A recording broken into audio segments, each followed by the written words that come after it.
आज चाहिँ आमा खुवाउने औँसीको दिन रहेछ होइन। बिहानै उठेर देउतालाई सबैभन्दा ठुलो आमालाई चाहिँ पूजाआजा गर्दैछु। साथीहरू मेरो भिडियो पुरा हेरिदिनु होला। अब के गर्नु, आफ्नो आमालाई त सम्झिनै पर्यो होइन, चाहे धरतीमा रहो या आकाशमा होइन, जे भए पनि आफ्नो आमा हो, याद भने पाइहाल्छ। त्यही भएर सबैभन्दा ठुलो आमालाई चाहिँ यसो सम्झेर पूजाआजा गर्दैछु साथीहरू। हजुरहरूलाई मेरो भिडियो के कस्तो लाग्छ हेरेर लाइक कमेन्ट सेयर गरिदिनु होला।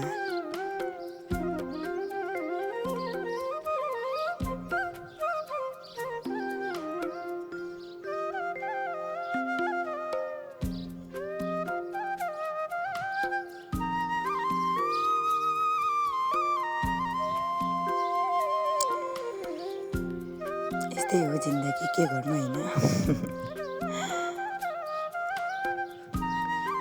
अब आफ्नो आमालाई चाहिँ हल्का फोटो हेरेर मन बुझाएको छु है। के गर्नु, यस्तै छ जिन्दगीको गोरेटोमा। अब के गरौँ भए होइन, यसो अब फेरि म पनि त आमा हो नि। अर्को छ नि यहाँ मेरो 2टा बच्चा हो, खाना खानुलाई रेडी भएर बसेको। उनीहरूलाई खानावाना दिँदै हल्का आजको दिन कटाउँदैछु है साथीहरू।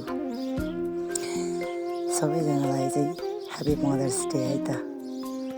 यो देश विदेशमा रहनुहुने हाम्रा आमा बाउ सबैजनालाई मेरो तर्फबाट सबैजनालाई चाहिँ ह्याप्पी मदर्स डे।